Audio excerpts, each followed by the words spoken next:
Halo semua, kembali di channel YouTube gua. Cuma kali ini gua bukan bikin tentang tradingan gua, tapi ini jawabin pertanyaan dari para followers gua lah di Instagram. Karena ada yang nanya begini, gua ini udah trading 1,5 tahun, cuma kok nggak kunjung profit ya, masih loss mulu, bahkan masih MC mulu. Yang dipengen pastinya apa? Gimana caranya profit konsisten? Tapi sorry nih, gue sampai 2 hot cappuccino buat ngebahas ini. Kenapa? Karena ini bakal agak teknis dan ini nggak bisa selangsung kayak ini triknya, itu nggak bisa. Kita perlu bongkar beberapa hal. Tapi disclaimer dulu, kalau misalkan lu pengen minta setiap kali trading itu profit, setiap trade nih harus profit, video ini nggak bakal cocok. Dan lebih baik skip sejak awal. Kenapa? Karena topik setelahnya ini bakal gue bilang ngebuka sisi pahitnya lah tentang trading itu kayak gimana. Topik pertama gue bahas tentang trading itu bisnis dan nggak bisa ngelihat profitnya itu trade by trade. Kesalahan paling umum yang gue lakuin dulu sebelum gue diajarin sama mentor-mentor gue ya, gue ngelihat itu setiap tradingan, ini profit nggak ya? Wah, trade ini profit, oh trade ini berikutnya loss. Jadi gue ngelihatnya selalu trade by trade. Padahal kalau misalkan kita ngelihat trading lebih ke bisnis gitu ya, kita ngelihatnya justru selama 4 bulan minimal tuh 4 bulan. Jadi misalkan di bulan Januari loss misalkan 5%, di Februari profit 10%, di Maret profit 8%, terus di Aprilnya profit misalkan 10%. Jadi kalau misalkan secara hitungan masih net profit di angka 18%. Nah, sudut pandang itu dulu tuh yang perlu kita benahi lah. Karena kalau kita ngarepnya ya setiap trade profit juga susah juga gitu loh. Kenapa? Karena kan trading ini game probabilitas. Jadi kalau misalkan pengen ngarepin sesuatu yang pasti, ini bukan tempatnya. Dan kita ngelihatnya pun juga secara average gitu loh.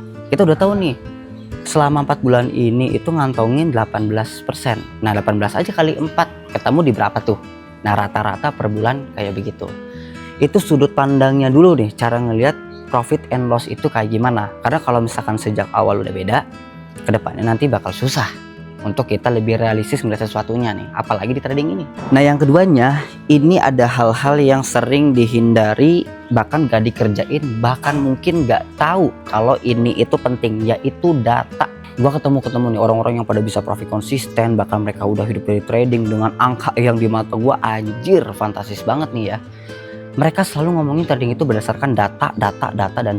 Dan mereka benar-benar menerima dan bahkan menjadikan data itu sebagai kiblatnya mereka. Contoh kalau kita ngomongin data, misalkan kalian punya strategi A, kalian perlu tahu dulu nih win rate-nya itu berapa, secara average RR-nya itu berapa, consecutive loss atau loss beruntun itu berapa kali, dan juga secara maksimum drawdown itu berapa sejak awal sebelum metode itu atau strategi itu dipakai. Jadi kita tahu nih, misalkan metode gue ini probabilitasnya anggaplah ya 70% dengan RR 1:1. Artinya dalam 10 kali trade 7 bisa profit, 3 bisa loss, dan itu yang normal. Dan misalkan ada consecutive loss atau loss beruntun ya dari metodenya itu anggaplah di angka 6. Jadi di saat kita mengalami loss beruntun sampai 3 kali 4 kali, ya sudah, itu hal yang normal dan itu hal yang bisa kejadian di metode yang kita pakai. Cuma kalau kita jalaninnya nih, sejak awal kita nggak punya data, kita bakal penuh keraguan. Anjir, gua loss sampai 5 kali nih. Padahal data mengatakan bisa loss sampai 6 kali. Kalau orang yang punya data, oh masih normal nih. Cuma kalau yang nggak punya data, apa metode gua salah ya? Apa gua ganti metode lagi? Apakah gua adjust lagi? Apakah gua harus giniin lagi? Ubah tanpa dasar yang jelas. Bahkan mungkin apalagi dengan yang gue bilang sebut awal tuh, ngelihat profit and loss itu trade by trade. Wah itu metode pasti bakal diganti, udah jamin 100%, gak bakal dipakai lagi tuh. Ini karena kebetulan gue beli 2 kopi, jadi sambil ngopi dulu nih. Gila, hot cup tuh emang paling top lah kalau buat mikir.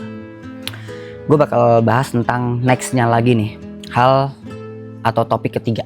Sekarang kalau kita ngomongin MC yang udah pasti jelas, money manajemennya nggak benar, udah pasti 100% money manajemennya itu salah. Nah kalau ngomongin money management, kita harus ngacu ke data. Misalkan data metode kalian itu bisa loss beruntun sampai di angka 6 kali. Gak mungkin dong kita pakai risk per trade-nya itu di angka 10%. Kenapa? Kalau loss-nya itu kejadian nih 6 kali, kan berarti secara equity kita turun 60%. Kita jadi lebih, oh nggak bisa nih. Tapi kalau misalkan gue pemberani ini, gue petarung market banget, hajar aja 10%. Itu bahkan berani, itu nekat tanpa dasar. Itu bahkan mungkin udah data mengatakan gitu, dilawan aja.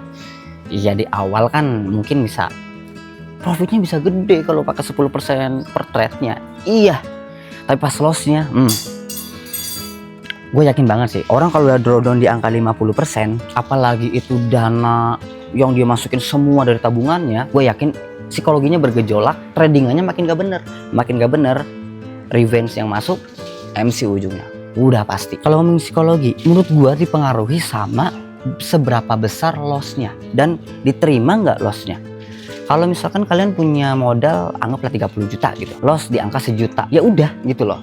Cuma kalau dari 30 juta loss sampai 15 juta, apalagi tabungan juga tipis, juga bakal gemeter. Jadi psikologi dipengaruhi sama money management sih. Money management tolak ukurnya dari mana? Dari data atas metodenya. Dan dari data atas metodenya itu bakal kegambar cara ngelihat profit and loss-nya itu kayak gimana. Dan yang keempat guys, modal itu faktor penting. Ya jujur sih kalau ngomongin modal, gue pribadi agak kurang enak ya, soalnya kemampuan keuangan orang kan itu beda-beda ya, nggak bisa gue pukul rata gitu. Cuma suka nggak suka, faktor modal itu penting. Ya mungkin karena di luaran kan di TikTok, di Instagram atau di YouTube bertebaran, gue modal $100 nih bisa jadi $1.000 dalam jangka waktu seminggu.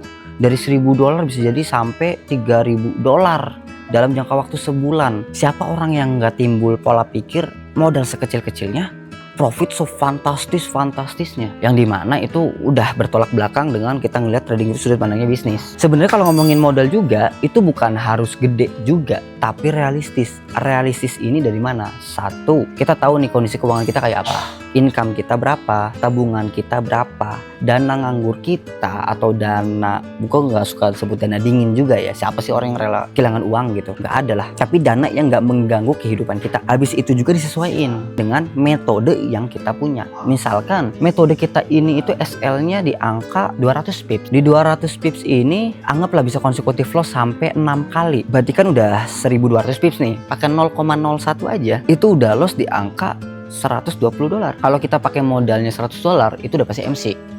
Tapi kalau misalkan pakai modal di angka $300 itu drawdown juga lumayan dalam.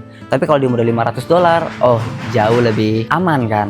Nah, realistisnya itu di bagian itu. Dan kalau misalkan modal yang lebih kecil juga bisa sih sebenarnya sih diakalin pakai account sen. Cuma kalau pakai account sen lebih di sisi kita ngelatihnya disiplin akan satu metodenya, yang kedua aturan dari tradingannya, yang ketiganya ya kita harus melatih diri untuk selalu ngelihatnya profit by loss-nya itu ya per tutup buku gitu. Secara profit emang agak kurang ya kalau kita ngomongin pakai modal $100 gitu. Cuma mau nggak mau kita harus realistis di bagian itu. Semakin kita nggak realistis ngeliat sesuatu, apalagi di capital market nih, yang di forex, yang apalagi gold yang sekarang lagi all time high-nya, banyak orang yang FOMO tiba-tiba masuk, wah hancur. Kita punya keinginannya itu kita trading bisa pelan-pelan menghasilkan, pelan-pelannya pun di sini pun juga bukan dalam sebulan 2 bulan habis itu nggak trading lagi. Kita pengen sepanjang mungkin, bahkan syukur-syukur bisa hidup dari trading. Alhamdulillahnya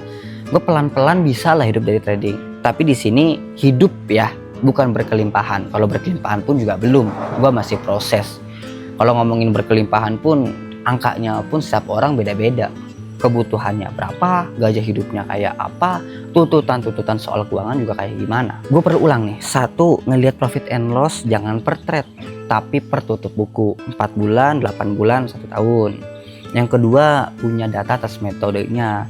Yang ketiga, money manajemennya juga perlu disiplin. Yang keempat, faktor modal itu penting dan juga dipengaruhi sama lingkungan. Kalau lingkungannya orang-orang yang sukanya berjudi di trading, kita bakal gambling, bakal jadi seorang gambler, bukan jadi seorang trader. Kalau misalkan masih belum jelas, kalian bisa tanya di kolom komentar. Kalau hal itu emang bisa gue jawab dan itu udah pernah gue lewatin, gue bakal jawab. Tapi kalau belum, ya mohon maaf, gue nggak bakal mau so tahu di sini, karena di sini gue lebih sharingkan pengalaman gue gimana, dari mentor-mentor gue yang ngajarin kayak gimana, dan gue sampaikan dalam bentuk video kayak begini, dan semoga bermanfaat. Terima kasih semua.